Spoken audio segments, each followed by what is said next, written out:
everyone, and welcome to another chapter in the epic saga of the Rumcast. My name is John Gulla. His name is Will Hookinga, and when the two of us are added together in just the right percentage amounts, we become the Rumcast Blend. The perfect we have a blend.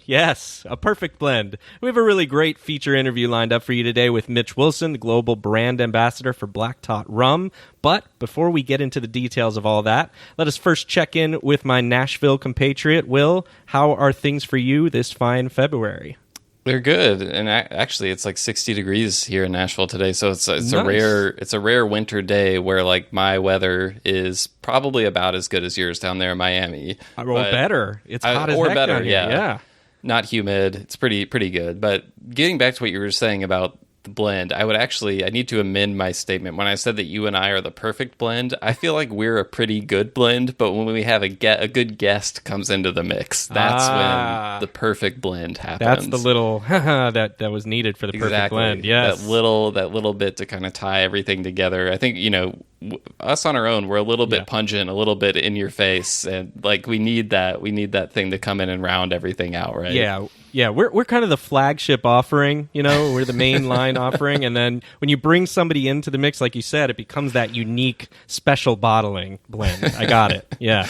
Anyway, to run this metaphor into the ground as much as possible, I had somewhat of a rum epiphany recently that was related to all this conversation about blends. Okay. And one of the things that comes up in this interview with Mitch is we talk a little bit about how blended spirits can have sort of a perception as being not as good as, things that come from a single distillery, that kind of thing. And I confess that that's somewhat of a view that I found myself falling into sometimes over the years. I had some great blends, rum blends that I used for mixing and cocktails and stuff, things like Probitas. But when it came to more expensive bottlings, when I saw stuff that was a blend, I was always a little hesitant to reach out for it for some reason. I think it had something to do with like kind of prioritizing the vision of the distillery as opposed to whoever the blender happened to be, kind of piecing things together. And over the course of a weekend, my wife Samantha and I watched the entire Beatles documentary Get Back on what is it, on Disney Plus? It's on Disney Plus. I think it's Disney, yeah. I don't have Disney Plus, and I had to borrow my sister's login for that. So oh my God, no, you can't say that on this podcast, Will. They'll come after you. Of all people to tell Mickey Mouse will find Plus. you. I thought you were about to reprimand me for not having Disney Plus, because I know. Oh, you should have it, yeah. Oh, yeah. Anyway, it's an excellent documentary. I'd really encourage anyone who hasn't watched it to watch it, especially if you like music, but B, if you're into like kind of seeing the creative process come to life.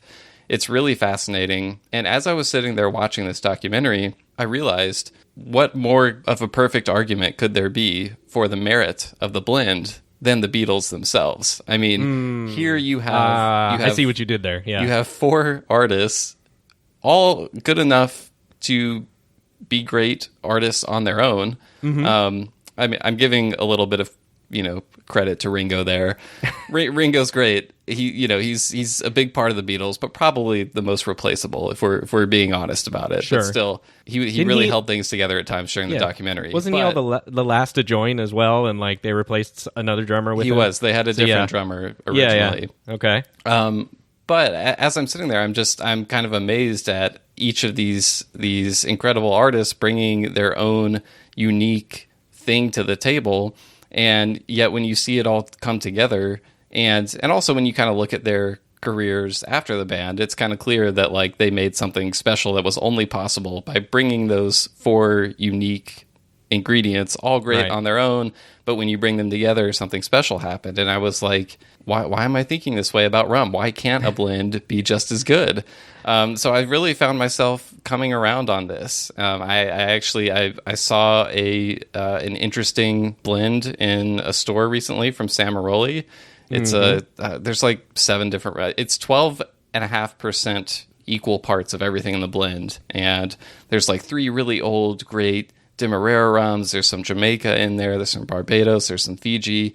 And I'm drinking it right now. And I was just telling you before we got on the show, like my bottle's already halfway gone. Like I can't put it down. It's delicious. So anyway, I'm finding myself being more accepting of the blend, more open to exploring blends. And this conversation with Mitch only got me even deeper into that. So it was really fun to do. Obviously, we get into more than just, the concept of blending rums. He really educated us on a lot of Navy rum history that was fascinating. It really was. And also was, just kind of like where they're going with the Black Tot brand. Because if you're familiar with kind of their flagship offering and what they've done so far, I think where they're going next is even more interesting. So I'm really excited to see what comes from them.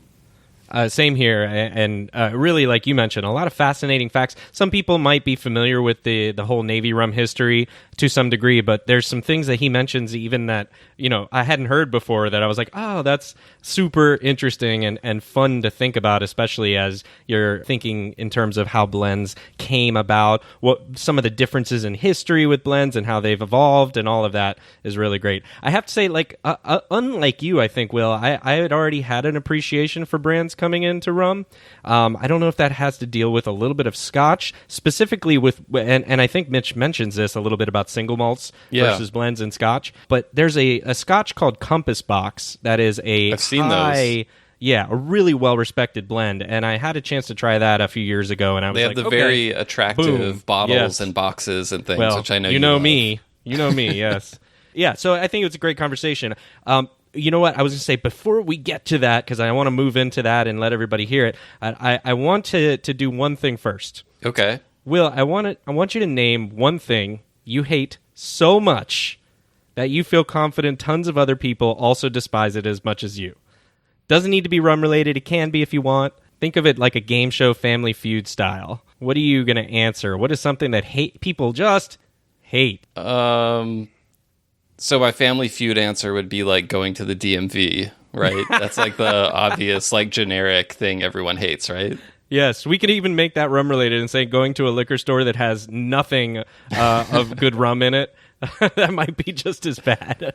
Yeah. I agree. I think that's up there. I think I got you beat, though. I think the thing that I hate so much after this week is forced Windows OS updates. Okay, well, the reason I don't hate that is because, like any rational, sane person, I've used a Mac for like the last 15 years. So. Oh, well, good for you, in the words of Olivia Rodrigo. But somehow, after we interviewed Mitch, I went to go walk my dog, came back and promptly forgot to save my audio file. So when I woke up the next morning, I see that my computer has decided to reboot. And all of a sudden, I got that feeling in the pit of my stomach, like, oh no! You ruined the interview. So the good news is the way we do it, we have a backup securely in place, thankfully. Right. The bad news is that the quality for my portion during the interview will be slightly less than maybe we usually provide. You might hear a few of those Zoom hiccups here and there for me, but exactly, that's the Zoom noise it makes. Yeah. So I just wanted to mention that before we got into the interview, in case our many of our listeners may be well acquainted with the quality that we usually have on this program. Will, so right. I wanted to make sure that people understood that. But with that now firmly in place and the disclaimer we had a great interview, and we hope that you enjoy it as much as we did with yeah. And I'll just quickly, just to give people a little bit of background, just in case they're not familiar with Black Tot. This is basically a company that Sukhinder Singh from the Whiskey Exchange started, and it started with a release called Last Consignment, which was literally a blend of the remnants of the original Navy rum blend that the British Navy actually used. So Sukhinder got his hands on some flagons that were, bottled from a couple of different periods in British naval rum history. They blended it. They released it as Last Consignment. This is like a super premium. It's like $1,000 a bottle, basically. And obviously that's a finite blend, finite number of bottles. So they subsequent releases have been kind of like reimagined blends. And like I said, they're doing some really cool stuff with some of the most recent blends that in some ways is incorporating, concepts as kind of an homage to how Navy rum was made, while also like not trying to be a recreation. So I really enjoyed getting into like hearing about their philosophy of how they're approaching that. And yeah, I'm excited for people to hear it. So let's go over to the interview.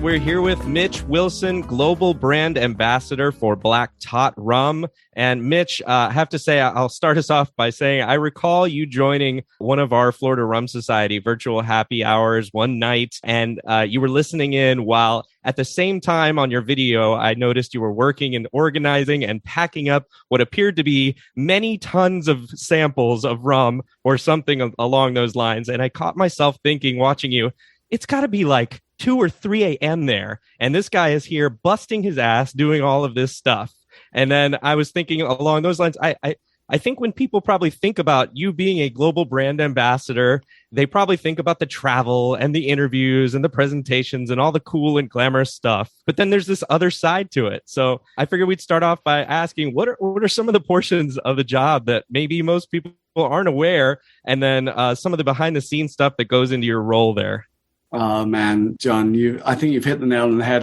For years, I've thought it would be great to start up like an Instagram account, like the glamorous life of a brand ambassador, and show the actual behind the scenes of what goes on.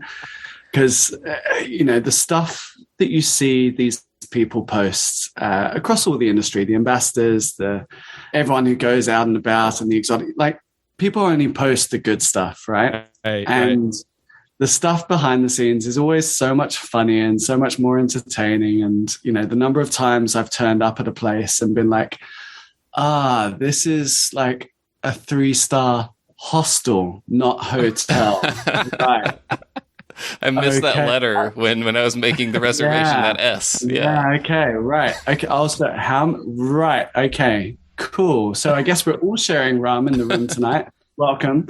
There's a lot of stuff that happens unexpectedly from country to country, all different types of things. But yeah, the last couple of years especially, I think, has really taken out any last shreds of glamour that were in the brand ambassador position have really, truly been torn out the last 2 years, because every exotic location I've been to for the last 24 months has been on Zoom. Yeah. Virtual backgrounds have been as fun as it's got. Well, and yet you really have been successful doing that too. I know the engagements I've been a part of with you on it really were well done. And so it seems like you've adjusted into that too. I think you had to, in a way. It was a real. I think we were lucky in a way with Black Tot that we were quite a new brand. We'd been around a few years with Last Consignment, but no one really knew us, and so we were small enough to be able to go, let's do some things outside the box. Let's stay up for 24 hours and do a live stream and see if that works. Let's just do whatever we could possibly do to try and get our name out there in a world where we couldn't visit a single bar or hang out with our favorite bartenders or people. It was it really forced you to think outside the box, and it was an interesting couple of years. It kind of leveled the playing field slightly between some of the bigger brands and the small brands, I think. Yeah, that's a good way to think about it. I hadn't thought about it that way, but I can see that now. Yeah. And I definitely want to talk. We are definitely going to talk about that marathon event that you mentioned. I have that in line for us later. I think maybe it might be better for us to kind of work our way there with more on Black Tot Rum and Navy Rum in general. I kind of wanted to get in a little bit at the start into just kind of like the idea of Navy rum and what it is. And before we get into that real quick, when we do these podcasts, I don't always have something to drink with them, but I feel like it's a fun thing to do. And I try to sort of theme what I'm drinking with the guest. And unfortunately, I didn't have any Black Tot rum on hand for this event, but when I was listening to one of those mini Zoom events you did, this one was with Dawn Davies of the Whiskey Exchange. I think it was from 2020. And she asked you what was kind of one of the first sort of like holy shit rums that you had.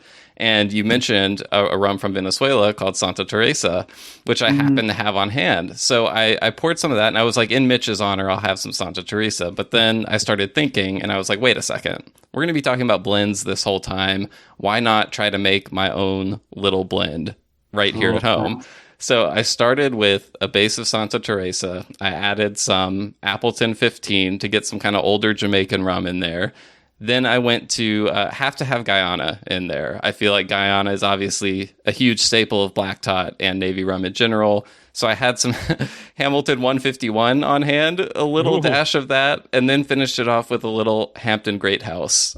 Just a little bit of those last two since they're the most intense. So I haven't had any of this yet, but I'm going to try to, sort of sip it throughout the conversation, and I'll let you guys know how successful or unsuccessful this blend was. Well, my mouth is watering already. So. Okay. Yeah. I'm glad it doesn't sound completely crazy. I thought of doing it like 15 minutes before the interview, and so I was just like grabbing bottles and like trying to throw in stuff that made sense. But I want to start with Navy rum. So I feel like Navy rum or Navy style rum has kind of been one of the more abused rum descriptors in recent history. Like I see so many rums all the time described this way. And then I kind of like read the label or whatever. And it turns out the closest thing to the Navy about them is they have a boat on the label, or like, the distiller used to be in the Navy or something like that. But so I wanted to ask you. Used to be in the Navy. That would be an amazing heritage to have on a Navy rum if the distiller was in any way involved with the Navy. I don't believe that's. Yeah. So someone should start that brand. That would be much more impressive. I wanted to ask for you personally, like, what boxes does a modern rum need to check in order to describe itself as a Navy rum or a Navy style rum? That's such a good question. And I think everything we've been doing over the last couple of years is really trying to define that. So much so that when I started with Black Tot and we brought out our new blends like Black Tot Finest Caribbean, our founder, Sukhinder Singh, told me flat out, he was like, we're not a Navy rum. And I was like, but you've called it Black Tot. Yeah, but it's not a Navy rum. It's not Navy strength. I don't class it as Navy rum. Like, it's just a really good blended rum, but I don't want to call it a Navy rum. I'm like, again, you've called it Black Tot. This is going to be a hard conversation to have, but it raises a really interesting point. What is Navy rum? What do we define it as? And I think this is, you say it's one of the more abused rum terms. I mean, I'd say compared to what, like white rum? Okay, That's why I said one of the most, right? Yeah. White rum, gold rum, dark rum. I mean, like, ask anyone that loosely fits into any of those categories, whether that feels, like it's been tainted in some way. We've, for years and years and years, we have dumbed down rum categorization. We've dumbed down to the lowest common denominator. We've made things as simple as possible, and not for any good reason necessarily. Like, honestly, I believe that as a whole, the rum industry for many years failed to educate people. It failed to put the money in. It failed to send the people out and do the education with. Doesn't mean it wasn't happening, but it was on such a small scale that it was a real tight-knit group of aficionados and rum lovers that really championed it. Look at what the average whiskey consumer gets to experience or gets to talk about or gets to how they get introduced to it. If I ask someone who's just starting their whiskey journey, do you prefer Scotch or Irish? bourbon or rye. Like they'll probably have an opinion. They'll probably have an idea, or they'll already have made some judgments over them in their mind, whether they prefer Scotch or Irish or American or Japanese or Taiwanese or whatever it is. You know, they've place and geography and location and terroir play such an impact in how whiskey is thought about that's their introduction. Then you come to rum, and it's white, gold, dark, spice, navy, whatever other bullshit there is out there now. And it's like, I don't know if I'm allowed to say bullshit on this podcast, but here we are. You can go for it out later if you need to. If that's your introduction, how are you going to start talking about it better? You know, and it's a hangover from colonialism. It's a hangover from how we've always viewed commodities from the Caribbean and other parts of the world. Like, there are 700 islands on the Caribbean. Tell me which one it's from. You know, it's Caribbean. It's all the same. It's all hot. It's all over there. It's like, no, like you ask anyone from the Caribbean, Barbados, Jamaica, Trinidad, it's all the same, right? They'll slap you. They'll tell you, no, absolutely not. This is the reality. This is where it's coming from. And so we have such a better understanding of region and other spirits. I think partly because, you know, in the Western world, it's closer to us. It's you know, we're more familiar with it. We talk more about it. It's got more precedent about talking about region.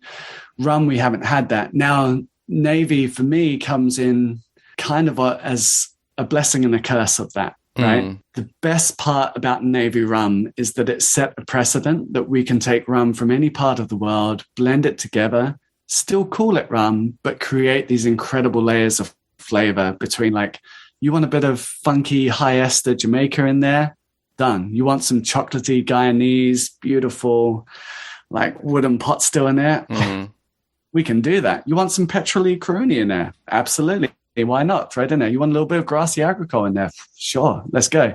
We can do that in rum. We have this freedom as blenders to create anything we want. And that, for me, is really what Navy rum set a precedent for. You know, for me, Navy rum really in its basic form means a blend. Right. The curse is that when all these different countries get blended together in one bottle and just called rum, you lose that sense of provenance. You lose that individuality. You lose where it's coming from. You lose the educational opportunity that you have with it, which is one of the cool things about Black Tot. And I think the whole style in which I've seen you present and stuff, and going back to the label transparency and everything, is it's such a cool opportunity to learn about rum. And that's exactly it. It's an opportunity to learn. Like, our role as blenders, for me, shouldn't be to show you the end product and go, aha, look at this amazing thing we've created. You know, you don't need to know where it came from. No, that it should be the complete opposite. We should be like the chefs you see on TV. We should be talking about each individual ingredient, each farm, each place it came from, you know, talking about who made it, why we chose that specific ingredient, and why it works so well together in this flavor combination. It's a different way of looking at a blend. And historically in booze, I think we've always had this veil up, this mystery component, this, you know, it's a secret recipe. The world isn't like that anymore. You know, there's so much more information out there. There's so much more understanding out there, and people are asking better questions. You know, it's we shouldn't have to hide behind a veil anymore.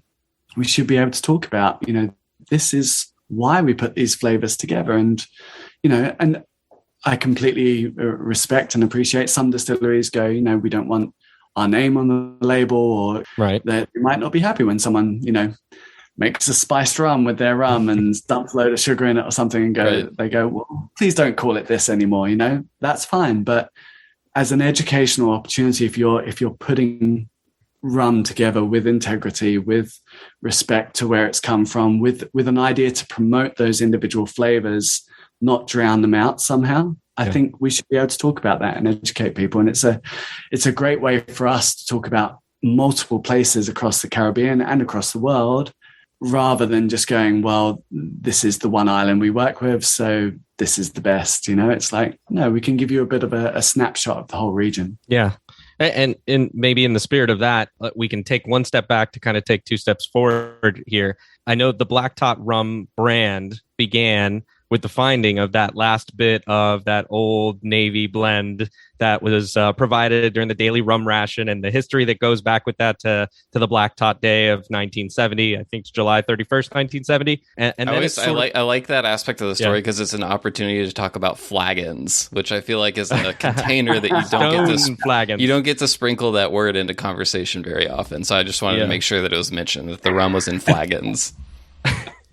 It is a good word. That's a great word. So I know that, we start there with the Black Tot brand, and then it kind of branches out from there. So I guess what I wanted to kind of ask a little bit about is what's the idea behind Black Tot's Finest Caribbean blend? Is it kind of intended to be a recreation of that original find, but just using modern components? Or is it sort of just honoring the spirit of it, but not necessarily trying to be reflective of the taste profile of the original?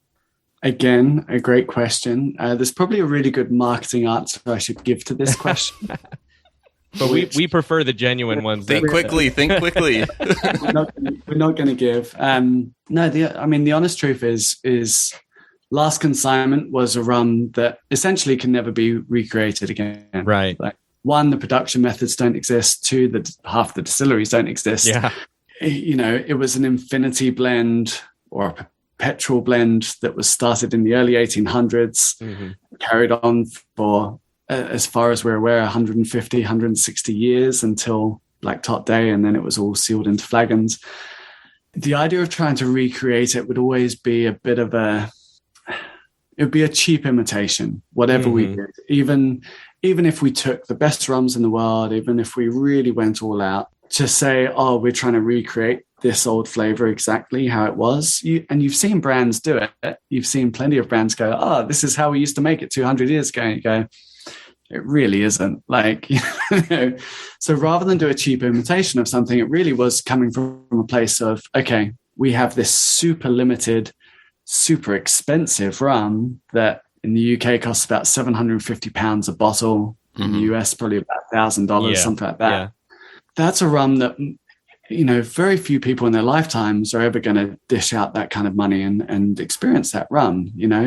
Maybe a bit more if you get to find me on a good day at a training somewhere, but it's a really rare experience. And plus there's a finite amount of it. We made 3,000 bottles of it, and once it's gone, we can't make that blend anymore. That won't exist anymore. And at the same time, we had this amazing story with the whole history of Navy rum that we were able to tell, and this rum that very few people were able to afford and get into. And so very early on, the question became, what do we do when that rum runs out? Right. And two, how do we get this story and this idea and this brand in front of more people that might not be just dropping $1,000 on a bottle of rum, And Sukhinder Singh, our founder, and our blender, Oliver Chilton, started this idea, years before Finest Caribbean came out. And it was like, how would we do it? How would we put it together? Would it be something very limited, very high end, Navy strength, like our sort of 50th anniversary Master Blenders ended up becoming? Yeah. Or be something a bit more everyday, something that cocktail bars could use, something that, could be your everyday tot of rum. And eventually, after years and years of going back and forth and churning out different ideas, they came on this idea of like, okay, let's make a rum that, could be an everyday tot, could be something a bit more accessible, a bit more affordable, still honors some of the traditions of Navy rum, but, to say it's a recreation or a replica, no, like we're rebooting the blend, if you like. This is a complete refresh. It's like you're watching your favorite movie from the 70s, and it's like, we've just made a reboot. Hopefully you like the reboot, but some people are always going to prefer the old one. It's like, so or yeah, you can like both. Sometimes you can enjoy both, right? Yeah, or you can like both, absolutely. And I think so often with these things, you look at it from, brands talk about a marketing story. They go, okay, why did you put these countries together? We put these countries because this honored this or this or that. That really wasn't how it came about. It came about from a flavor point of view. They tried all the components, they tried all the different styles, and they were like, this tastes good. Okay, what if we mix this with this? Okay, this tastes even better. What if we added a little bit of this? And that's how Finest Caribbean came about. It was 100% flavor forward. And so much so when I started, I said to Oliver, our blender, what did you create this for? Was it for a Mai Tai? Was it for a particular kind of cocktail? What did you have in mind? He just looked at me like perplexed, like, what do you mean? He's like, I'm a whiskey drinker. I made a rum that I would like to drink. So I made it boozy. I made it not chill filtered. I made it layers of flavor. I made it complex because he was like, some of the rums I've tried have been very simple and I wanted something that had layers and more complexity to it. And he's like, that's what I made. And that was Finest Caribbean, So yeah, we, as much as we can shoehorn it into a brand story, really it came from a flavor first point of view, and that was why it was made. I imagine him like smacking a cup of ice and a little umbrella out of your hand while you said that. No. Honestly, Ollie is like the least marketing person in the world, and that's one the reason why I love working with him. Like he is zero bullshit. He's just like, no. Yeah. So it was really funny when our 51st anniversary rum came out, our Master Blenders Reserve. Yeah. It was the marketing team that came up with the Master Blenders Reserve title. And he was like, please don't call it that. And we're like, why? It's like, because Mitch is going to call me a master blender and like take it out of me. And I was like, oh, absolutely, I will. Yes. Because he's just so humble. He's so talented. He's so like, he legitimately is a master blender, but he would like to him, unless he's been doing it for 100 years and lives on a mountain like harnessing his barrels, then he's not a master blender yet. So he's just a very, very humble, very talented guy. On that note, was this Master Blender Ollie's kind of first foray into rum? You mentioned that he was a whiskey drinker. I was just kind of curious, like what his career and background is like. Yeah, so Ollie's got an amazing story. He always says he just kept saying yes. Was his path into blending. So he came up working in bottle stores and working at the whiskey exchange stores, and then one day Sukhinder asked him to blend some whiskeys together, and he said yes. And Sukhinder liked the results, so he ended up becoming this whiskey blender. And after a few years of doing that, and Ollie says, he spent 20 years plus in whiskey. That's his background, that passion. That's what he loved drinking, as we would be with rum. And when he first, came over, Last Consignment had been bottled before Ollie even started with this company, and Finest Caribbean was his first foray into the rum world, and that was his first pass, That's cool. Which is not bad. Not bad for a first pass, right? Yeah, not bad for a first go, right? And then about a year later was when we did 50th anniversary, and that for me was the point where I was like, okay, like now you're a master blender. Basically given, for anyone who's tried that rum, I was blown away, and he was basically given it was like no constraints, like pick any rums you want, we can set whatever price it needs to be at the end, just make an amazing blend that's worthy of being the 50th anniversary of Black Tot Day. And he pulls out this blend, and I remember talking about it with him in the early days and being like, oh, it'd be cool if I had this and cool if I had this. And then he pulls out this blend, he shows me the list of what's in it. He's like, oh yeah, I put some 23-year-old Corona in there because I thought I just needed a bit. Why not? Yeah. He's like, and we had some 42-year-old Port Morant, and it needed to be tasted older, so I thought we'd put a bit of that in. And he's like, and then I thought it'd just be good if we put some flagons in, and it just made it taste older and better. And there you go, Will. It's like, seriously?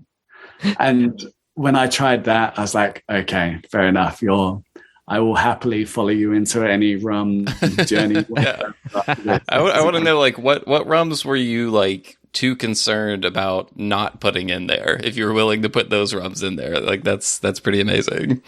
One thing that came up and just kind of learning more about you guys leading up to this interview was my first instinct was to kind of ask about it seems like there are some parameters around you want to incorporate rum from countries that was historically used by the Navy. And my first thought was that might be kind of limiting, but then through watching more and going back through a lot of Matt Petrick's excellent articles about Navy rum, it kind of opened my eyes to like, it wasn't just a narrow corner of the rum world that the Navy was using throughout its whole history. There was rum from all over the world. So like, is it basically nearly any rum you could think of would have a Navy connection, or are there still rums out there that like maybe you might not put in a blend because historically they wouldn't have been used by the Navy?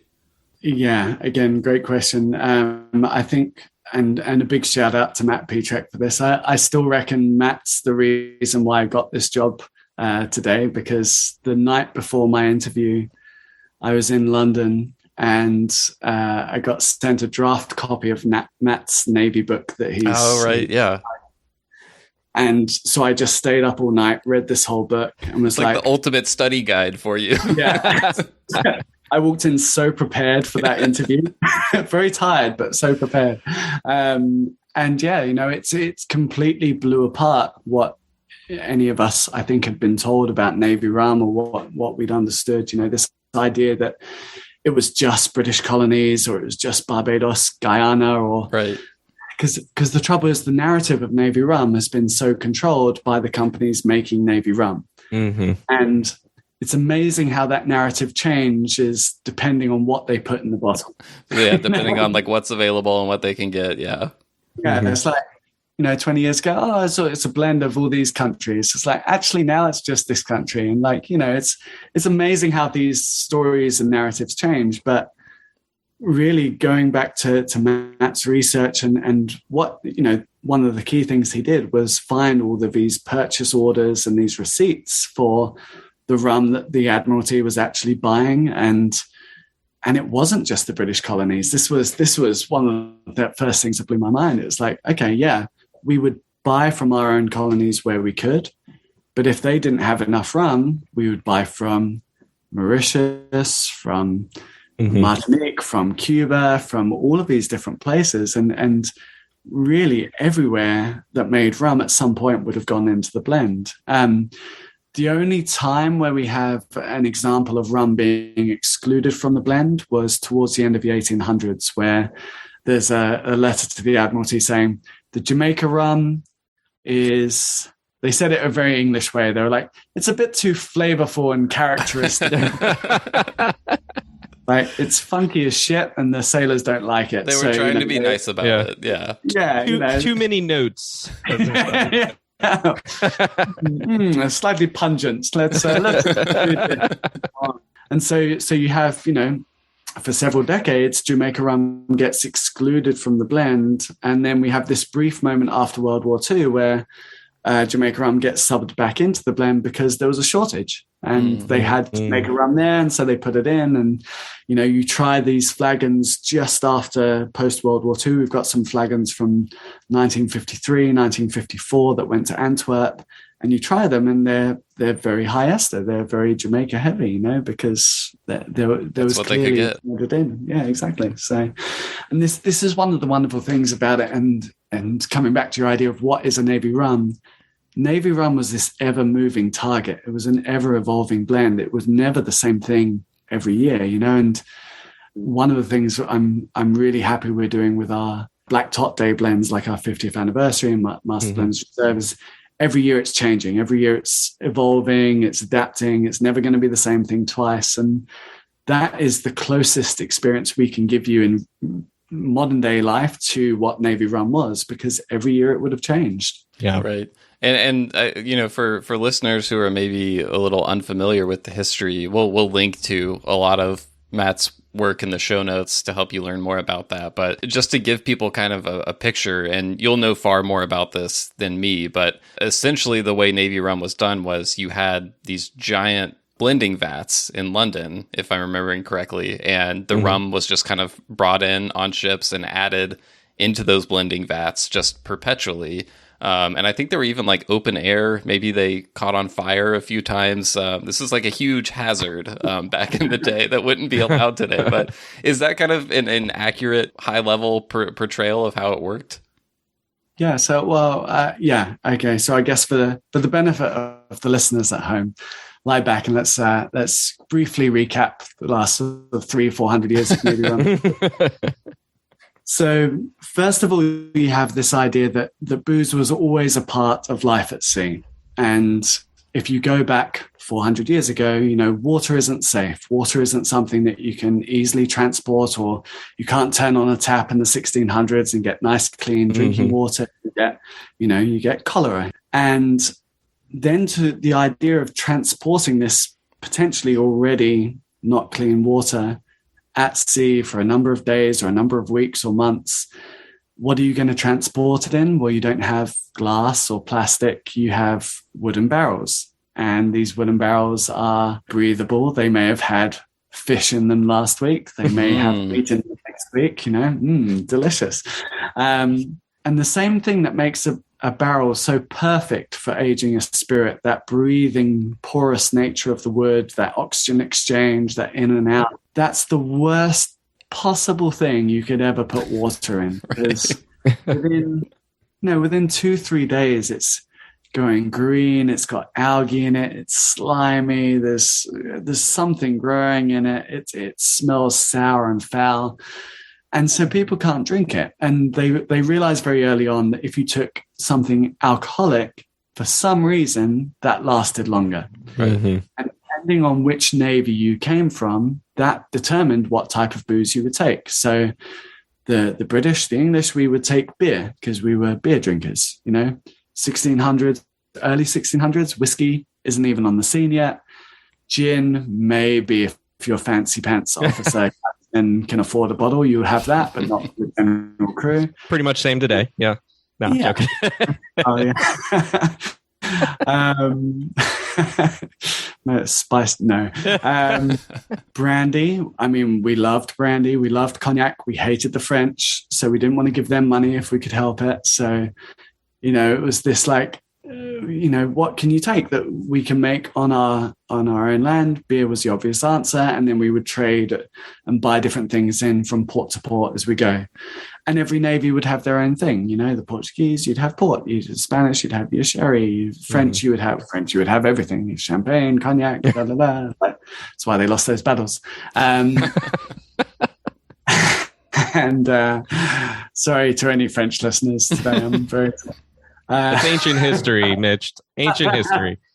I'm skipping over a few parts, but that's the general gist. And then you have late 1500s, early 1600s. You have all of these European colonial powers starting to hit up the Caribbean and the Americas, and it becomes this dark day in human history, and in terms of colonialism and everything that's going on in that part of the world. And at this time, this is where you start to have the emergence of your rum bullion, your rum bustion, your kill devil, your rum coming out. And the question becomes, what do we drink on the way back? Because we've drunk everything on the way there. They haven't saved anything for the return journey. And they're not making beer, whiskey, gin, brandy on the islands. They're making rum. And so we have this early record of rum first being served to the ships, 1655 at the Battle of Jamaica, because we failed to take over Hispaniola.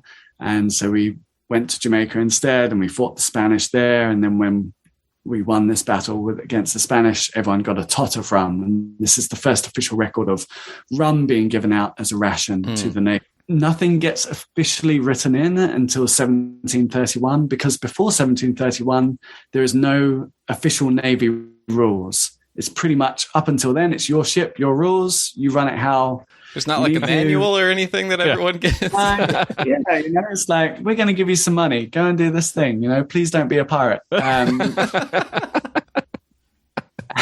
so 1731, they're like, we're starting to... We should probably have some standards here. Yeah. Yeah, we're British. We love rules. We love, confinements and things. So we're like, let's write a manual. Let's write these rules. So 1731, you get the first naval code. And in that code, we write, every man on board, every sailor is entitled to either 8 pints of beer per day, or half a pint of overproof spirits. Easy choice. Well, exactly. And it's very much based on whatever's available. But I don't know if anyone listening has ever tried to sail a ship after 8 pints of beer or half a pint of overproof spirits. But it's a pretty wild time, especially when you've got a crew of 100 people all tanked up on 8 pints of beer, half a pint of overproof. So people are going nuts. They're throwing each other overboard. They're fighting. It's all like mayhem for a year. And they very quickly, they halve the ration, then they halve it again. And then 1740, Admiral Edward Vernon comes along and he wears this grogram coat, which is made of mohair and silk glued together, which is new technology in 1740 because it's a waterproof coat. And no one had ever heard of waterproof before. They're like, what an idea. We can not get wet. Amazing. It's like the original Patagonia. Yeah. Yeah, it's like Navy recruits went way up, right? Yeah. Honestly, waterproof in England, that's a seller, right? Okay. So all the sailors call this guy Old Grog because, they have a nickname for everyone in the Navy. And then when he waters down this rum to lessen the effects on the crew, they're like, Grog. And son of a bitch. Yeah, it is not a complimentary term. It's not like a delicious. You hear these stories of people saying, oh, they invented the first daiquiri on board the ships with rum, lime, and sugar. And it's like, no, it was just watered down rum. It would have tasted like shit. And they were not happy about their rum being watered down. So they called it grog, and it was a derogatory term.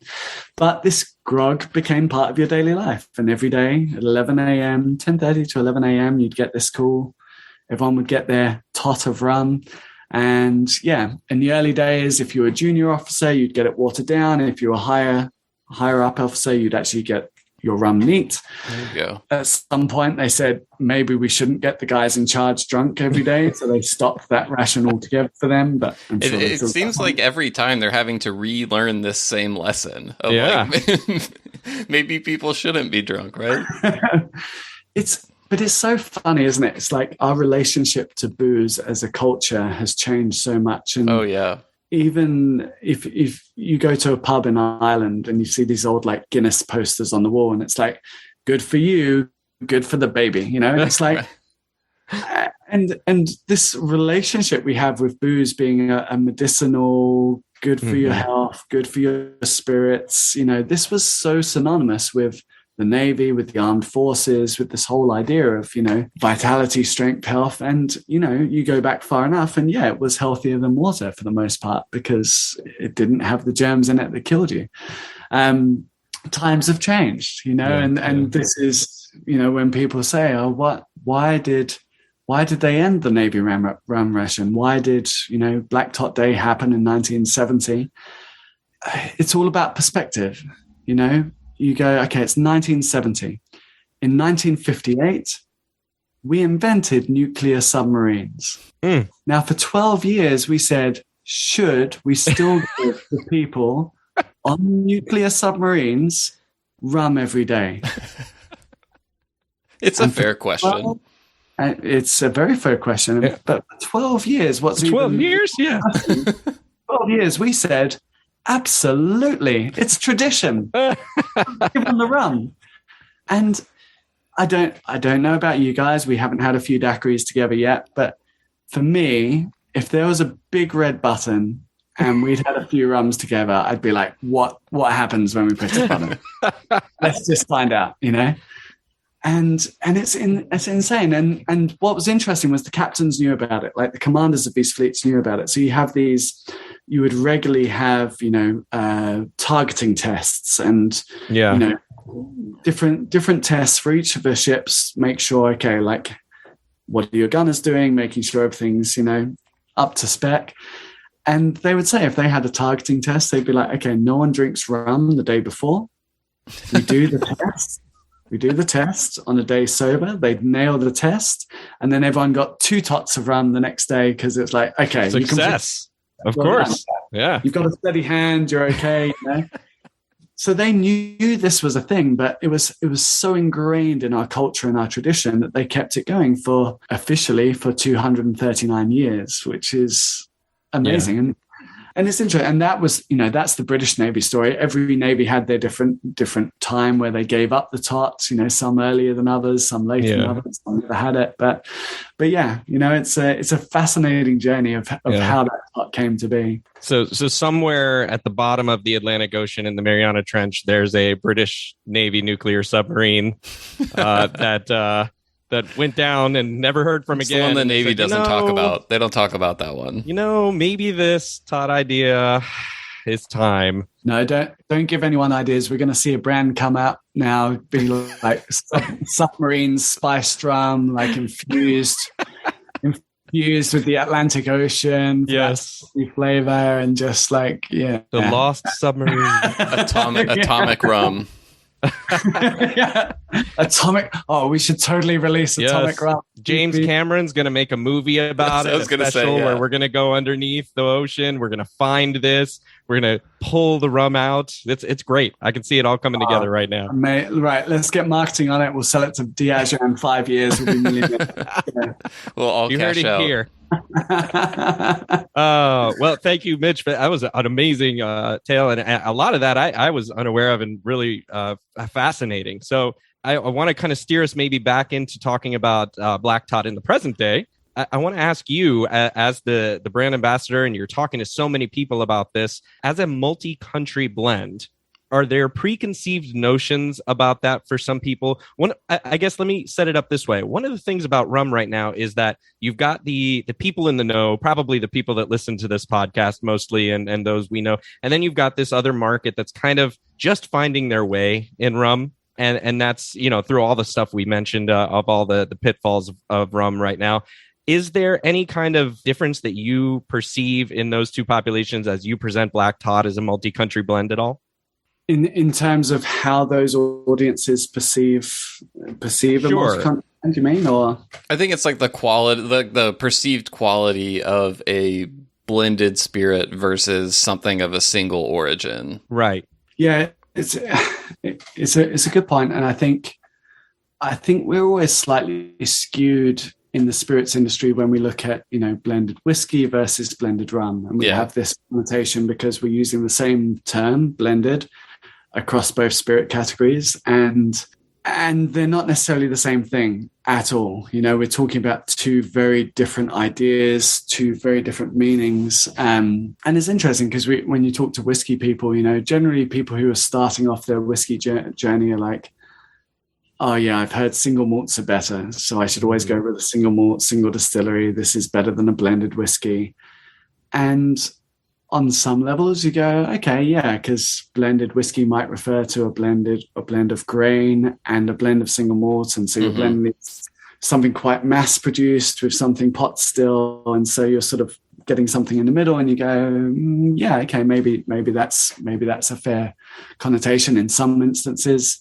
Then you have your blended malts, which are just a blend of awesome single malts from a region, and you go, well, they're all pretty good usually, so that can be done very well if it's done by someone who has good taste. So we have these, and the other thing with that is the whiskey industry has done a wonderful job of marketing single malt to people for the last 50 years.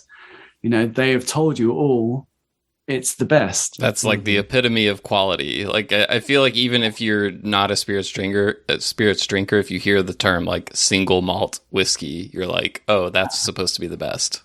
People go, oh yeah. And then you go, do you know what single malt means? And they're like,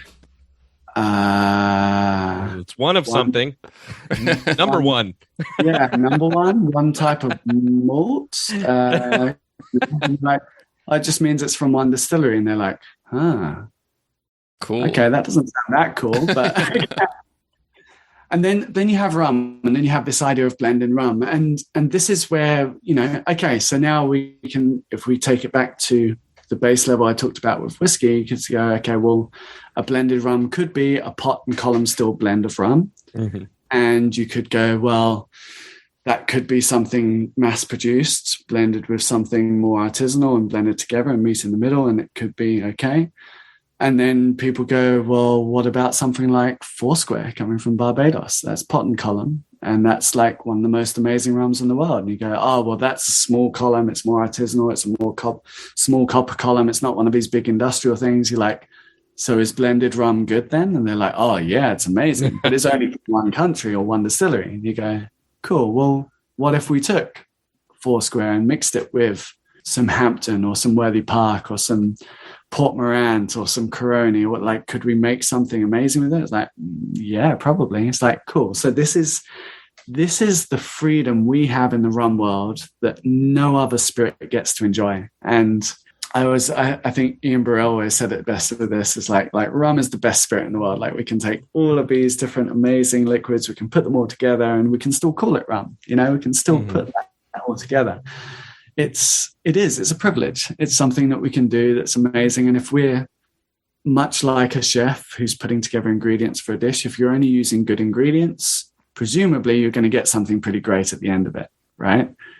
If you use shit ingredients, you'll get something, maybe not so great at the end of it. That's okay.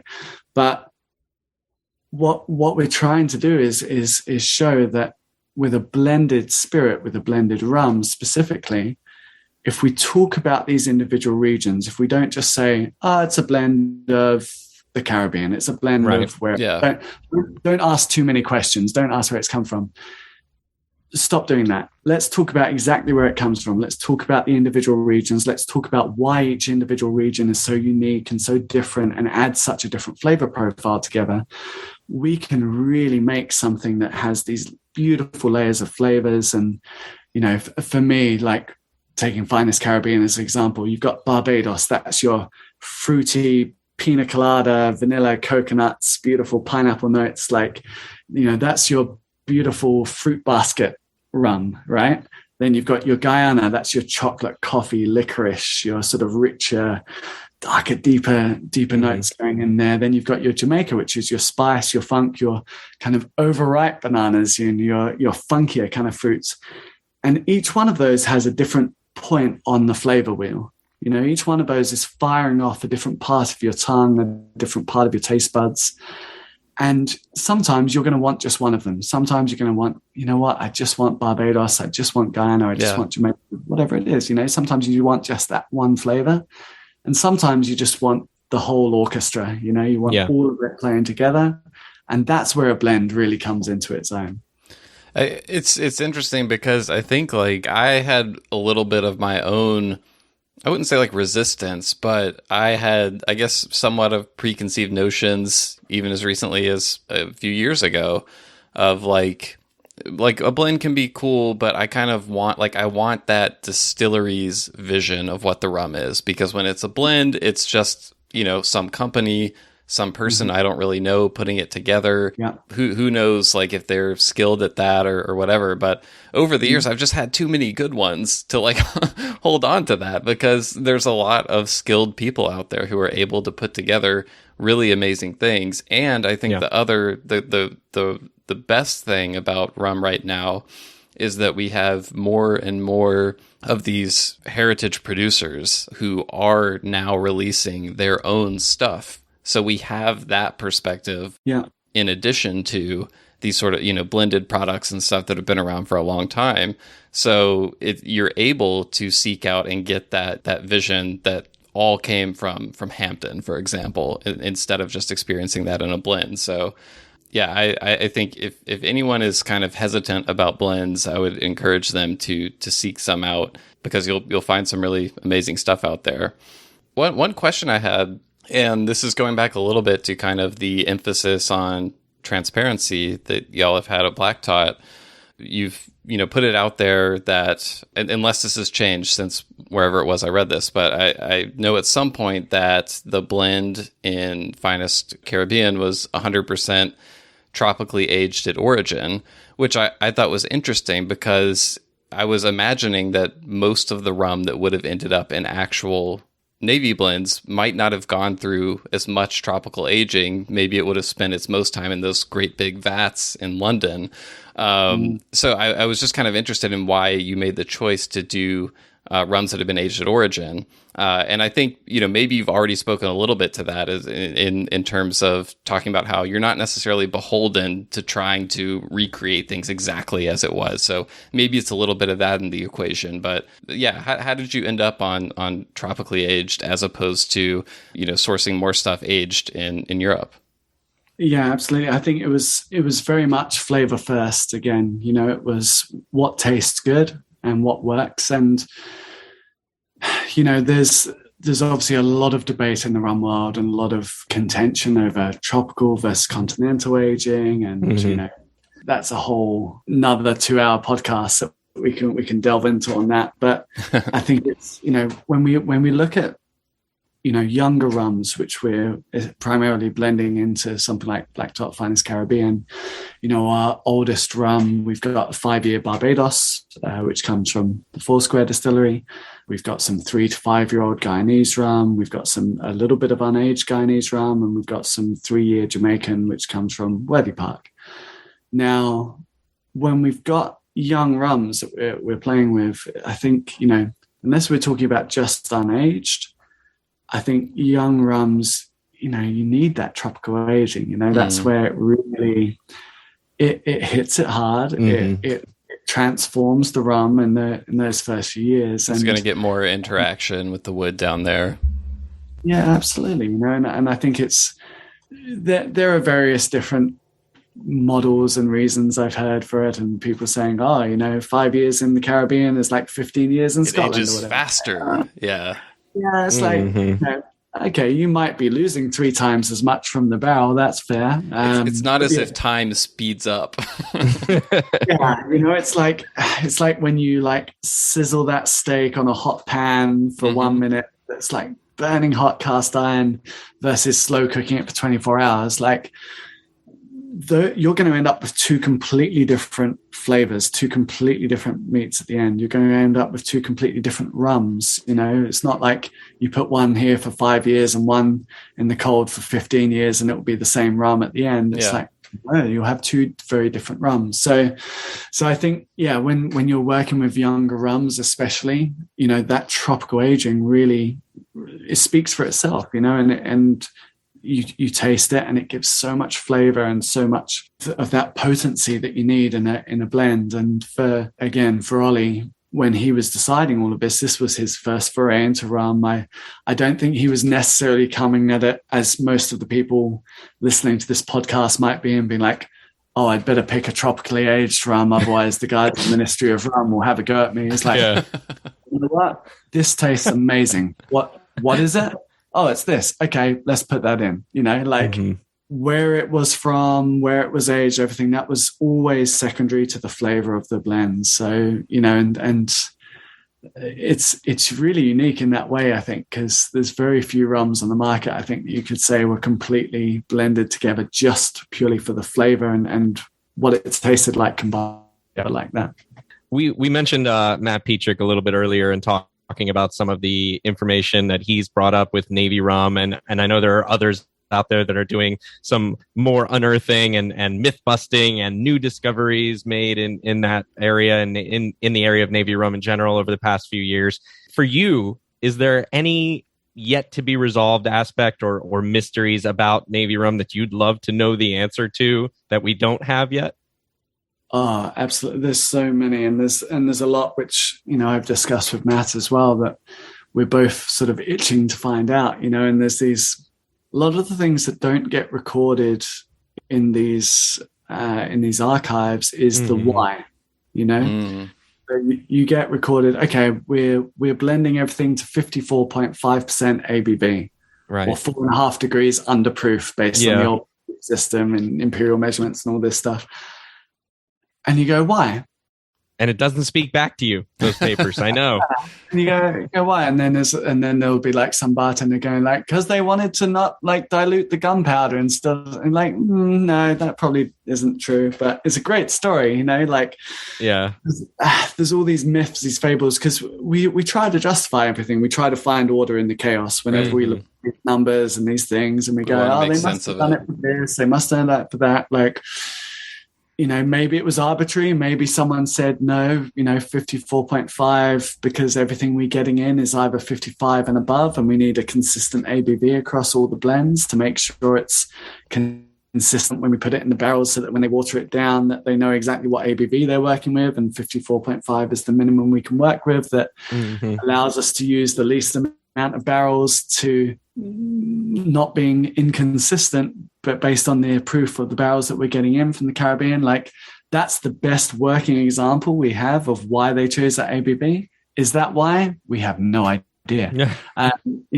I would love to know who the person was who finally decided that and just went, yeah, did they just pluck it out the air, or did lots of things like that. Lots of things like, we've got videos, archive footage of blenders in the 1960s going, okay, we were blending Barbados, Guyana, Trinidad, and Australian rum together. And you go, cool, that's what you were doing in the 1960s. What did you do in the 50s? What, and it's gone. What were you doing? What were you doing during World War II? Things like, we know the army got extra rum rations in World War I for the front line in the trenches. Now, the army never had a rum ration before that. So where did they get the rum from? Did the Navy give them some of theirs? Did they do an individual blend just for them? Was it something separate? Was it something... Was there a football game one of them won? But a bet? Yeah, did someone steal some flagons? One story that's very close to us. So I went up to our warehouse where we have so when we bottled Black Tot last consignment, we had all of these boxes of flagons from that Sukhinder had collected. And we didn't bottle all of them. We still have some left. And so one of my first jobs when I started was to go up there and sort of look at these flagons and try to decipher when they were bottled, where they were bottled, what was going on. And what was interesting was like, okay, we've got two distinct sets of flagons. We've got some from Black Tot Day. So 1970, December 1970 roughly is when most of them were bottled, 5 months after Black Tot Day. Then we've also got a whole load of flagons from 1953, 1954.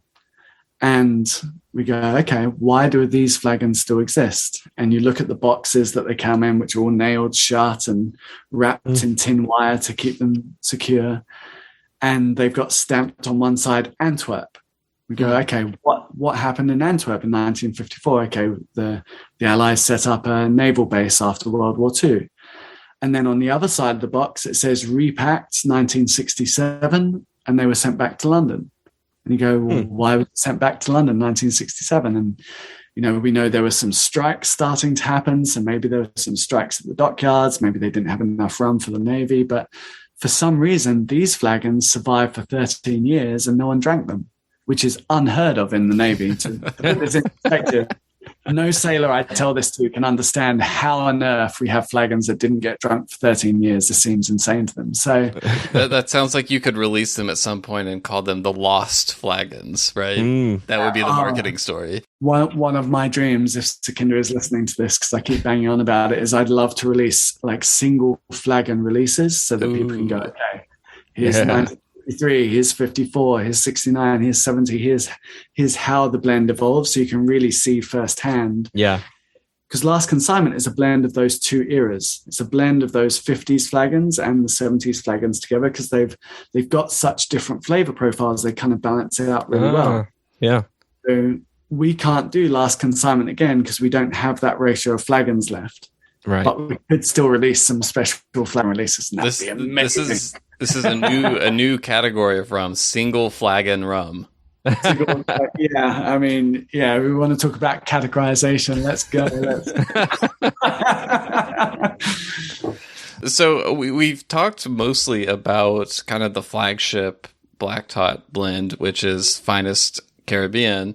I want to talk a little bit. You mentioned Master Blenders Reserve and 50th anniversary a little bit, and I think that what you guys are doing with those is really cool, and I want to make sure that I understand it. So my understanding is you released the 50th anniversary blend, which was an entirely new blend. As you mentioned, it had some old Coroni rum in there. It had some stuff that wasn't in Finest Caribbean necessarily. And then it also had a small amount of some of that original kind of flagon rum blend from Last Consignment. And then, if I'm understanding correctly, the Blender's Reserve, then you took some of that 50th anniversary, recast it in ex-sherry barrels, and kind of used that as a base of that blend, to which then you added, a bunch of great elements from Guyana, Barbados, Trinidad, Jamaica. You got some Australia in there, which I think is a whole other cool, like, little side trail of naval rum history, Australian rum being involved in there.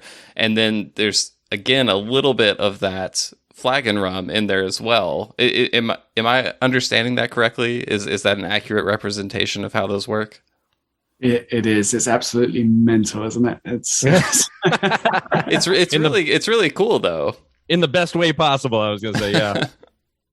Yeah, it's honestly, it's a dream to work with, because when we first, and I'll tell you exactly how it came about, because it wasn't all intentional, but it worked out very, very well.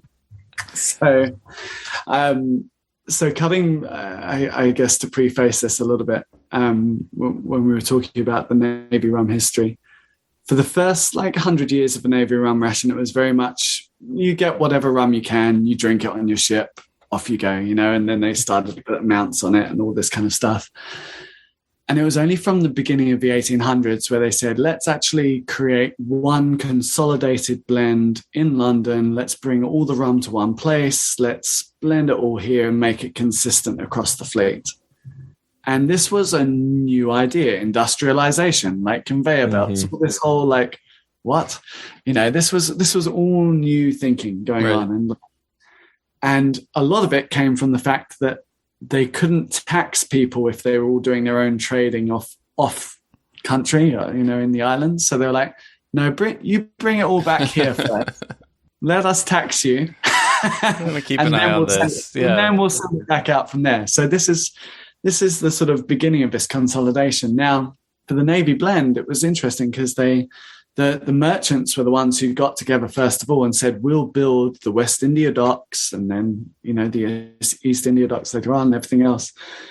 And they actually put it forward. They were the ones who suggested it and championed it, because essentially they were losing the most money from the current system.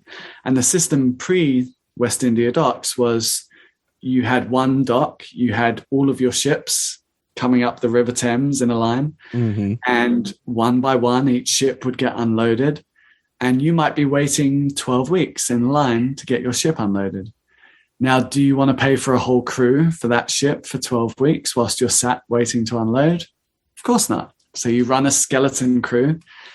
Now, on that ship, you have some of the most expensive spices and sugar and rare exotic fruits and things from around the world that are worth literally their weight in gold. Starts to go missing. How much of that is going to survive 12 weeks waiting in dock? So obviously half it ends up overboard or consumed or whatever. So they build these docks and they create a system where 12 ships at a time can get offloaded. And part of this, the Navy ends up with their own victualling yard, which is basically a warehouse where they go, right, here are all the uniforms, here's all the meat, here's all the everything else that you need for the ship, and here's your rum. And they build these giant blending vats, and they have, each blending vat is a wooden blending vat, size of an Olympic swimming pool, open top.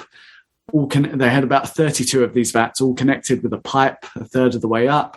As you rightly said, they caught fire twice. So the first time, you can look it up in the papers, all the tops of the vats were on fire. They sent the fire brigade in. It took them a week to put the fire out, because every time they sent someone in, they get so drunk off the fumes. Wow. Switch the person out. They didn't know how to deal with the alcohol fumes, So literally it's been on fire twice. And so this blend of rum starts, and it carries on, as you say, for 100 plus years. Now, this idea of those pipes a third of the way up and being able to, drain off the vats, leave a third in for blend consistency, top them up with new casks. Every year it evolves. Let's be honest, it's not a master blender in the Navy going, let's create a delicious blend. Needs a touch more Hampton. Bring some more DOK in. Come on. No, they're blending what they can get a hold of to a certain extent. They're creating what they can. They're trying to make it nice enough that the sailors don't mutiny and Yeah. throw the captain overboard, sure. But this ever-evolving blend starts. Now, when I first learned about this, and I started with Black Tot, and again, I'd been reading Matt Petreck's book the night before, and I was very excited. So I got the job, and I was like, amazing. If we want to be really authentic, can we then build our own open-top wooden blending vats, connect them all with pipes, throw the rum in there, let it evaporate off, 10%. Let's recreate it. Yeah, let's make it exactly how it was back in the 1800s. And Ollie just looked at me with a sort of, I want to say contempt. I think or despair. It was something along those lines. And there's a pattern here with you and Ollie. Oh, we have a wonderful working relationship. It's amazing. I still have a job. But yeah, he just looked at me with this kind of like, that. How could that possibly work in 2020? Like, how could we ever, like HMRC, our tax people, they alone would shut you down within a day because what, you're just going to evaporate off 10% of your rum every year in London because it tastes good? What are you talking about? Like, so no, we're not going to create our own perpetual blend. I was like, okay. So, I'd bring it up every now and then as I do. And then we came to 50th anniversary and he puts together this blend and he's like, we're making 5,000 bottles of it and it's incredible. And I'm like, this is ridiculous. And he's like, I've put Corona, Port Morant and flagons in there. I'm like, this is insane. And I'm drinking it and it's amazing. And then I get this call one day and he's like, so we sent it off to the bottling hall to get blended. Now, let's take a step back. How does a blend work when you're blending something? In our case, we would take samples, individual rums that we want to put together from all the different casks. We'd make a little test sample in our lab from our little 100 ml samples that we've taken from each cask. We put it together. And then if it's very expensive or very rare, Ollie will fly to the blending bottling hall because they might be bottling 100 other spirits that day for different companies and different things, and they don't care what your fancy rum is versus their tequila or whiskey or whatever else. Yeah. And so he will oversee it and make sure, just in case they put the wrong thing in there or too much of something or too little, we will oversee the whole thing. Now, we released 50th anniversary, obviously 2020, start of the pandemic. So we sent off this beautiful sample to the bottling hall with the exact specifications because Ollie couldn't travel up there. It's like, this is exactly what we want you to put in this blend. Yeah. And they sent it back and we tried it. And we were like, it just smells of Jamaica. And we tasted it. It was like, it only really tastes of Jamaica. So we wrote back to the bottling hall and we said, just checking, that cask of 9-year Hampton, very high ester, very funky, intense pot still Jamaican rum. No, we said just put 1/3 of the cask in. We're just checking. You did just put 1/3 of the cask in. They're like, oh, we thought you said 3. We put 3 casks in. Whoa. We're like, So we're not crazy. And we're like, all right, okay, well, yes, good. We don't have COVID. We can still taste shit. And then, so it's about, at this stage, I think it's about a month or two just before Black Tot Day and the 50th anniversary and our big reveal. And Dawn Davies and I are already planning the 24 hours and we're all all ready to launch this rum to the world.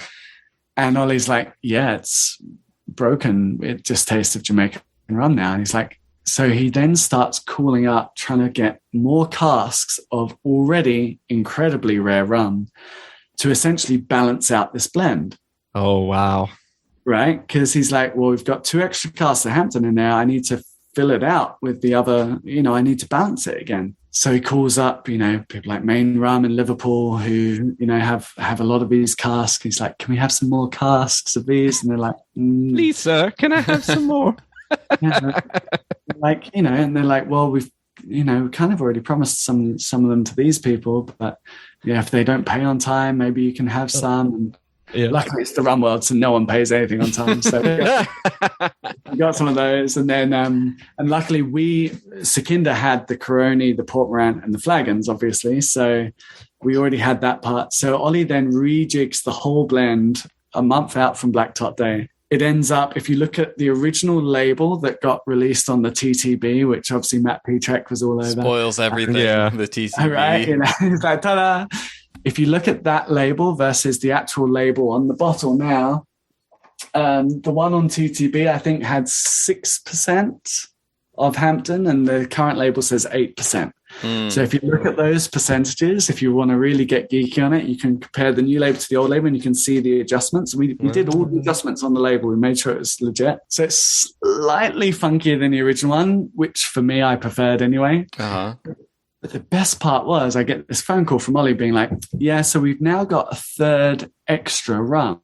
And I'm like, go on. And he's like, you can hear this sort of sigh in his voice. He's like, yeah, so you wanted to do that thing with the perpetual blend and keep a third back every year and then top it up with new casks and do this thing. I was like, yeah. It's like, so we're going to do it. It's like, not because it's your idea, just because we've got the extra arm. I'm like, okay. And he's like, so I'm going to keep a third back. I'm going to put it in sherry casks for the next 6 months. And I'm going to top it up with new casks.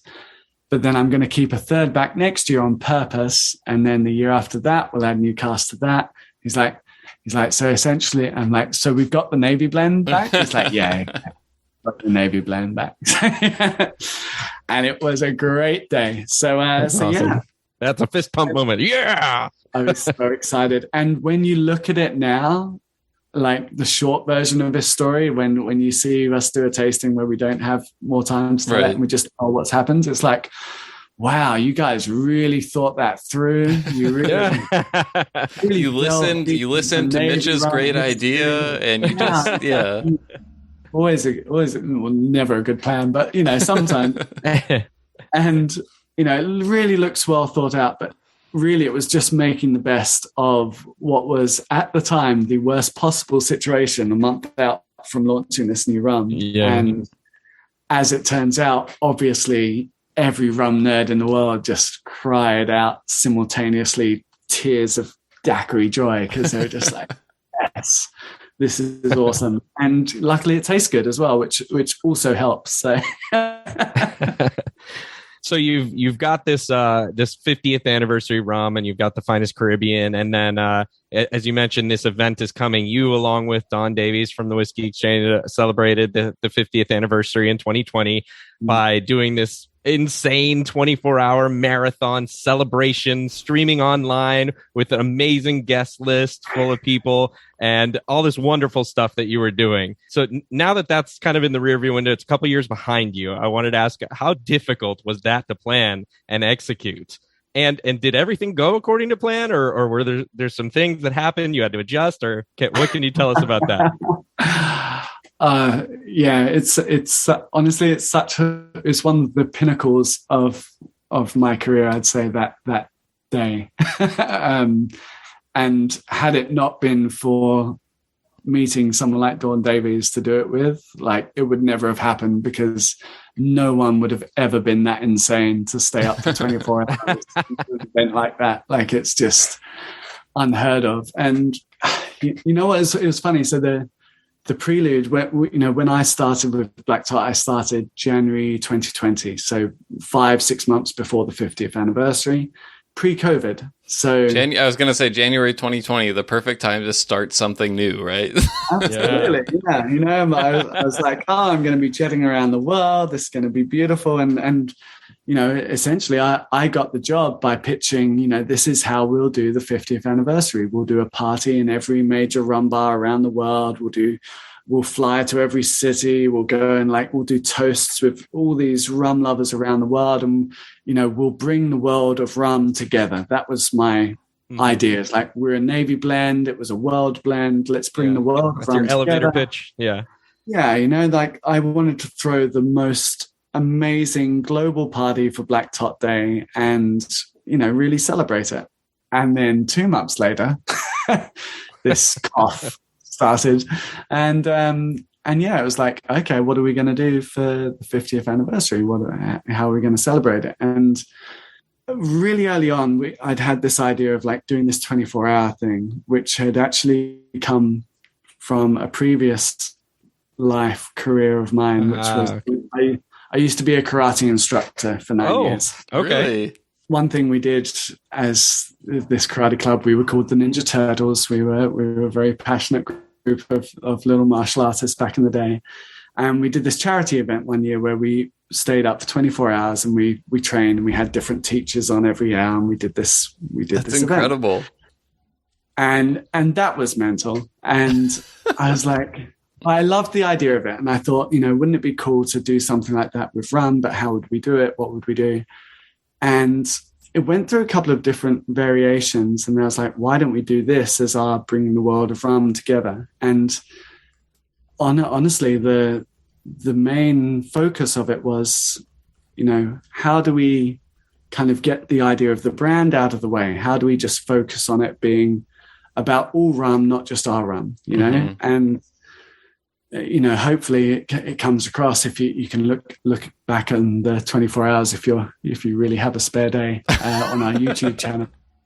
But we really tried to make the day about celebrating all these different regions of rum, all these different places, and some of it had a maybe tie-in, or some of it had a tie-in to what we do, but a lot of it was just like, let's talk to this producer, let's try and get under the skin of what goes on in these places, because now it kind of feels like it's been done. There's been so many great initiatives online and so many great interviews with these people around the world that, there's a huge bank of online content before. But, pre-2020, that didn't exist. No one had that. No one had access to these distillery tours around the Caribbean unless you flew there. No one got to speak to the master blender of these places unless they happened to turn up at a rum fest. And most of the time they were too busy making rum, So yeah, it was this opportunity to open the door to the behind the scenes of a lot of the rum world, which we'd never seen before. And, for us, the chance to, I guess, be the platform to bring all these people together under one roof and go,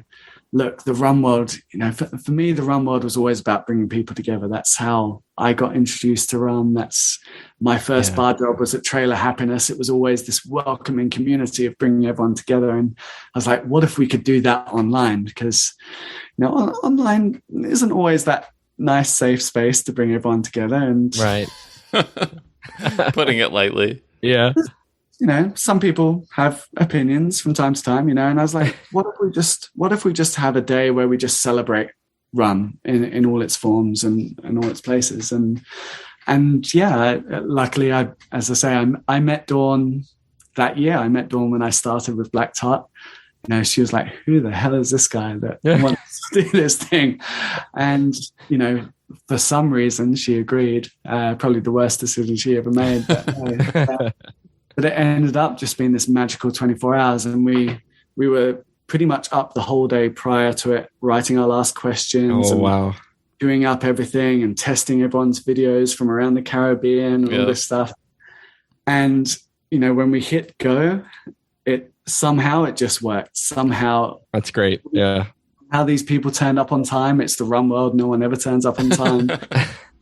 Somehow most of the connections pretty much worked from the get-go. And it was just this amazing celebration. It's meant to be.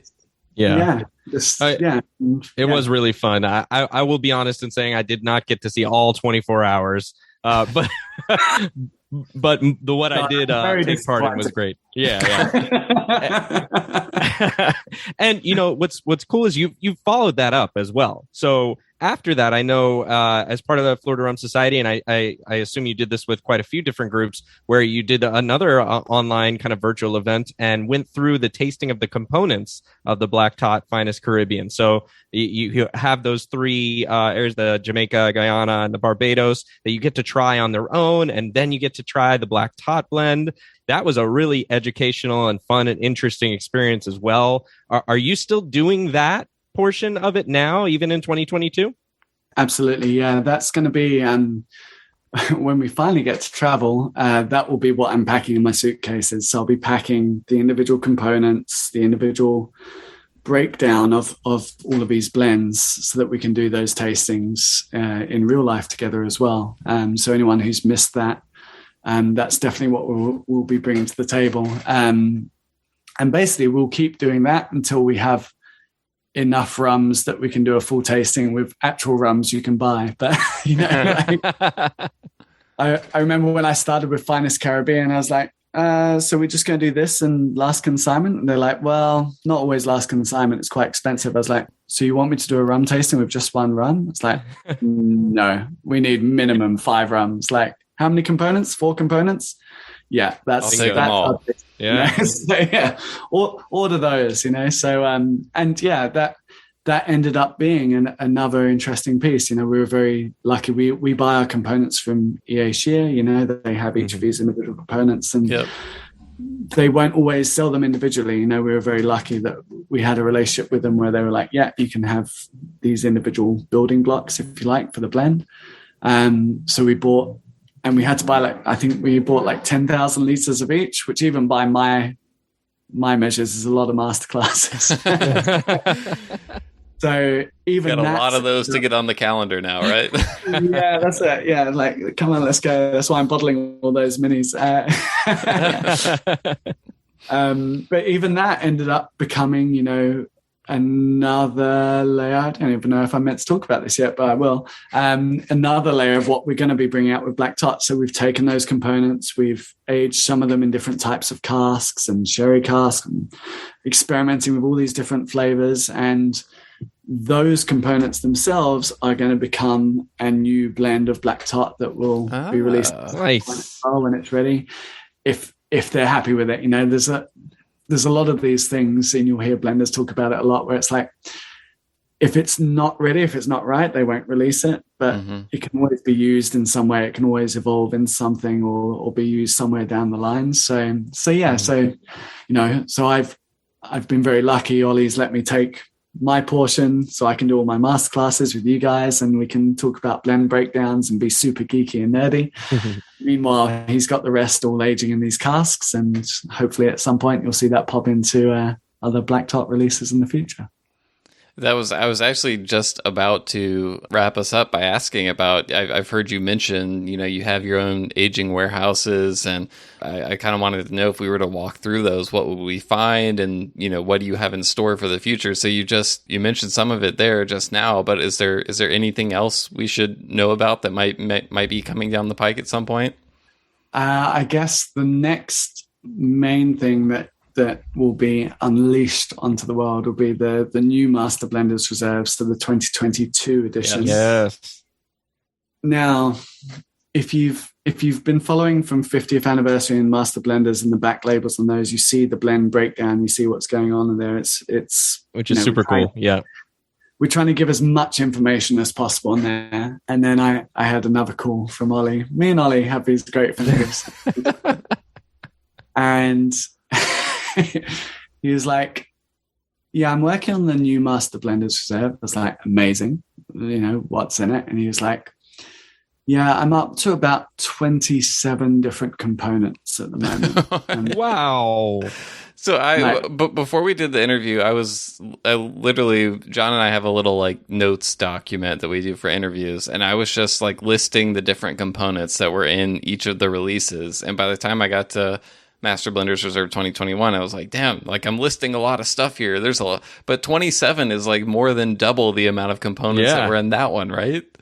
Well, this is so yeah. The 2 releases so far, I think, were 9 components each on the, and you'll see those on the labels. And when he said it, I was like, "What? What do you mean you're up to 20? How are you up to 20? How are you going to put that on the label?"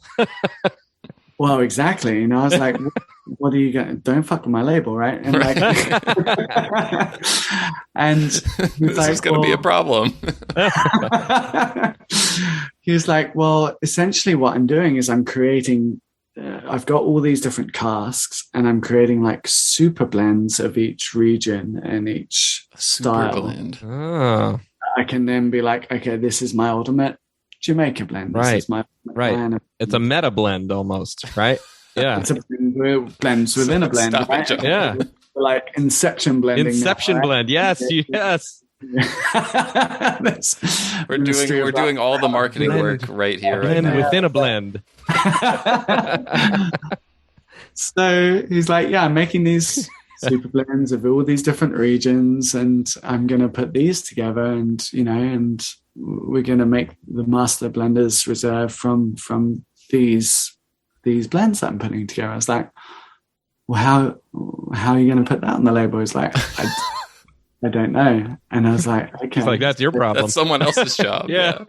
Yeah. So we've been talking about, so it looks like, and I think you guys are the first people to officially hear it. So purely out of necessity, what it looks like we're going to have to do is we'll probably put like an overview of what the blend components are from the super blends, but then there'll be like a QR code or something on it. Give you you'll scan that, and then that will take you to the super nerd breakdown of every single component. So you'll still get a full breakdown. Yeah. But physically, like there's people that complain to me now that they can't read all the components on the back label. I think you'd need like a microscope to be able to see if we did it all. So that's kind of what we're looking like.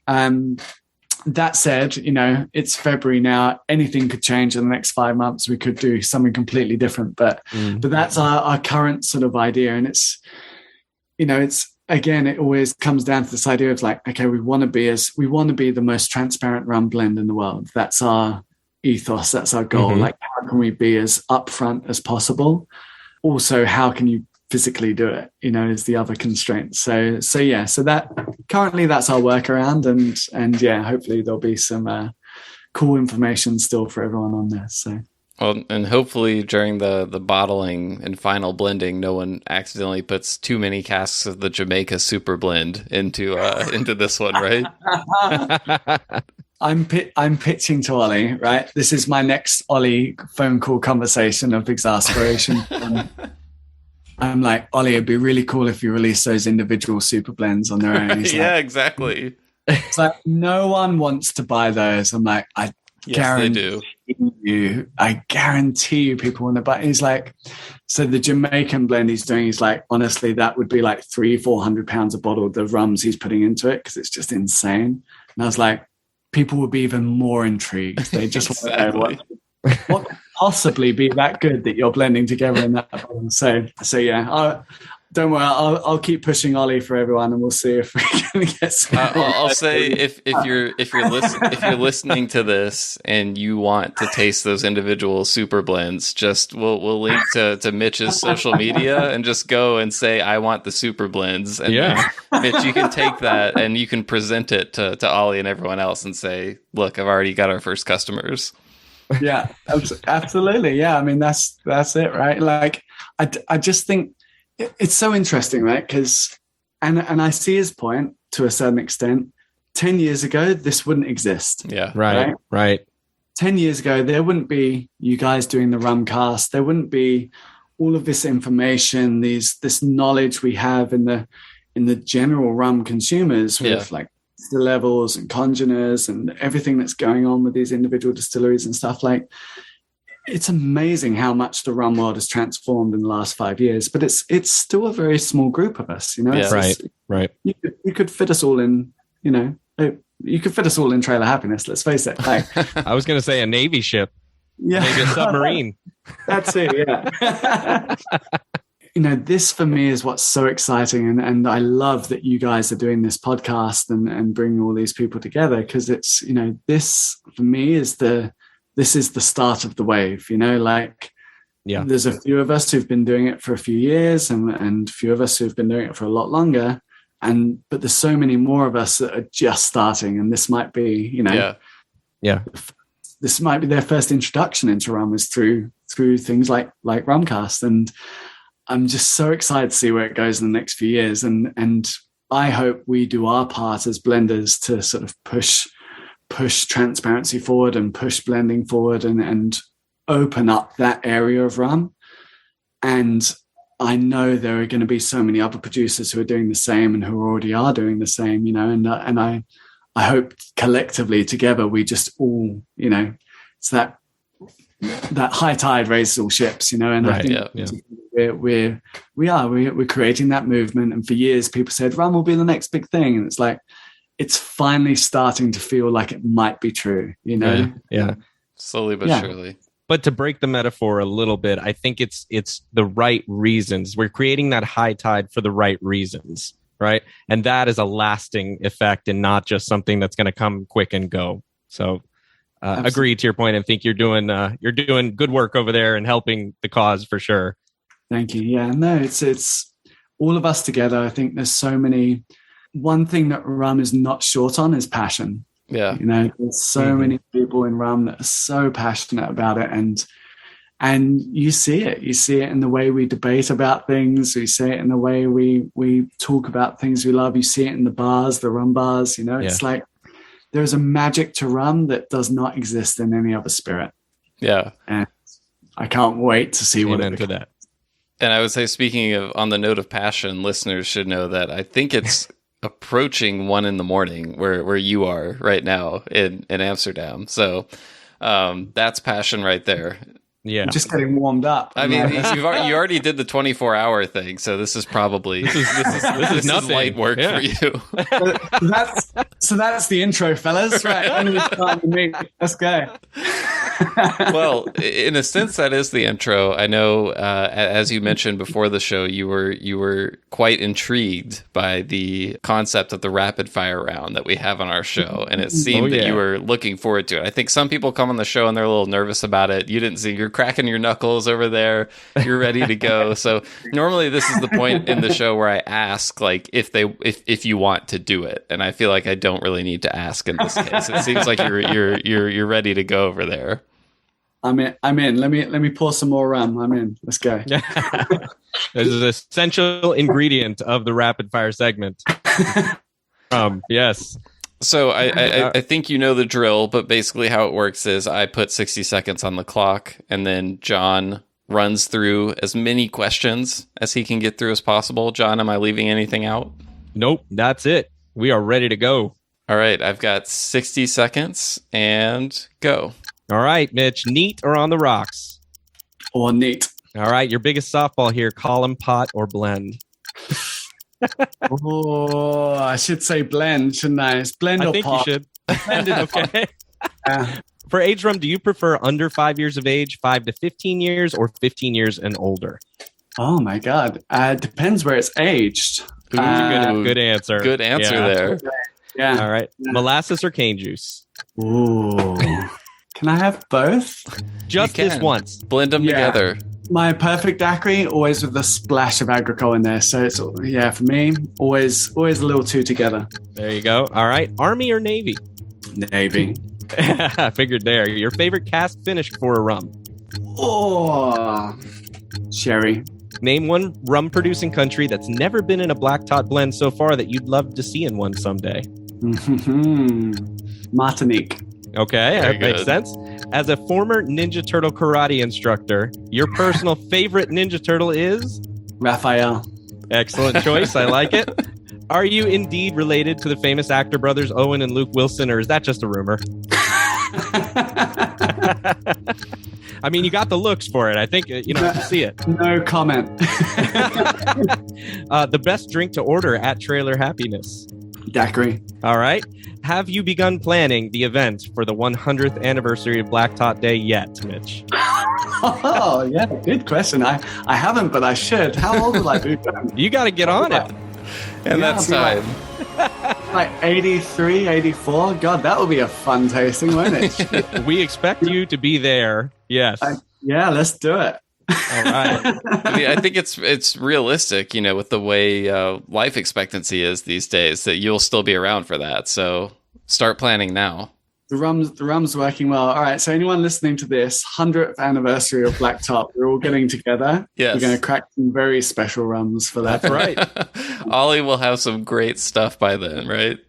Ollie, I can only imagine Ollie's exasperation when he calls me tomorrow being like, You're planning what now? Well, you know what it means is you have to let him put some rum down now, so it's 50 years old for the 100th anniversary. There it is. So there you go. That's the phone call. You'll be delighted. All right. Thanks so much, Mitch. This was great. I learned a lot I didn't know already about Navy Rum, about what y'all are up to at Black Tot. It sounds like there's a lot of really cool stuff for rum lovers all around the world to look forward to. So appreciate you taking the time. Anything else we didn't get to that you want people to know about? No, I just wanted to say thank you so much for having me on. Honestly, it's it's been so, as I say, it's been so nice to see people getting excited and bringing the world of rum together in various ways. And so many people have been talking about Rumcast and what you guys are doing. And honestly, when you messaged me and asked me to be on the episode, I was like, really? Me? Okay. Don't tell us that. Don't tell us that, Mitch. No, it's brilliant. You guys are doing an amazing thing. And I'm so glad that it exists and that the rum world has this now, because we need more things like this to bring more people into the category. So thank you. Awesome. Thank you. Yeah, no, thank you for coming and being a part of it. And like I said, we'll put links in the show notes. We'll link to some of Matt's great work that we mentioned on Navy Rum. We'll link to Black Tot. When you were talking about using kind of the QR code or something for people to get more information, the Black Tot website in terms of information is like fantastic. So if you want to learn more about what's in the blends and everything, like just go to the website. It's like all the details are there. It's really cool. But thanks so much for joining us. And hopefully at some point we will all see each other in person soon. I look forward to it. Oh, we should probably finish on a toast though. Yeah, absolutely. Let's do it. By the way, I finished all of my Santa Teresa, Appleton 15, Hamilton 151, Hampton Great House blend, and I have to say, like, it was pretty fucking good. Like, I think if I were to do the blend over, so if anyone wants to recreate this at home, I did 1 ounce of Santa Teresa, half an ounce of Appleton 15, and then a 1/4 ounce each of the last 2 rums, which are the most pungent of them. I think I would dial back the Santa Teresa maybe to 3/4 ounce and keep everything the same and see how it goes then. But really good. Blends are fun. Do your own blend at home. It's a fun little thing to do. If you can't buy some Black Tot yet, make your own blend at home.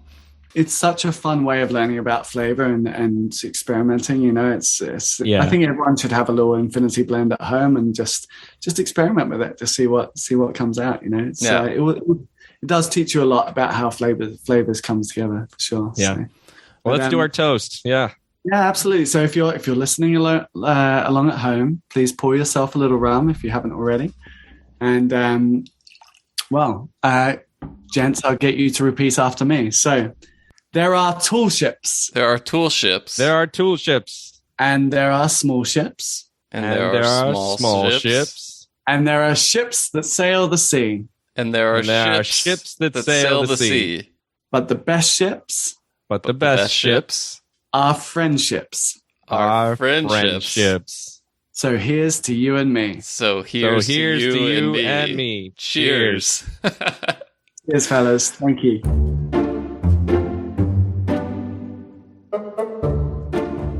All right. Thanks so much, everyone, for listening to another episode of the Rumcast. If you want to learn more about Black Tot, we have some links in the show notes to their website. Like I was saying during the interview, very lovely website, lots of information. So if you want to really dig into the details of the various blends that they have out, their website thankfully does that. And I'm also going to sprinkle in some links to some of Matt Petrick's work on Navy Rum that we referenced multiple times. So if you want to get a little deeper into that history, be sure to check those out.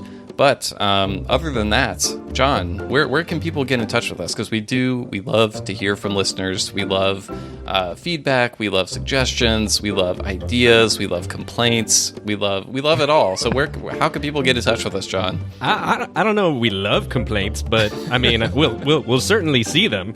But yeah, while you're surfing onto the Black Tot website, may as well surfing. Also wow, that's an internet web term I've not heard since 1997. Surf the web. I have to live up to my whatever it is that you called me before.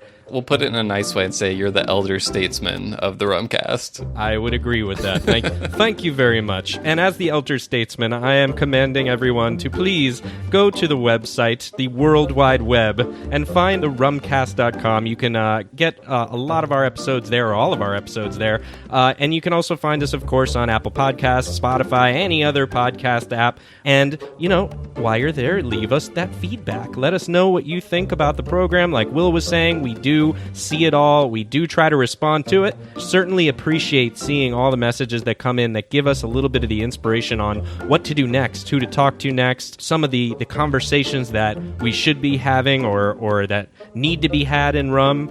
Those are the things we look for and we love to hear back from. So leave us a review, leave us a comment, let us know what's going on. We love that. And thank you so much for listening to this podcast. We super appreciate it. When we started this, we did it for us, but I think we do it for everybody now, and hope that you enjoy it as much as we do. Well said. Thank you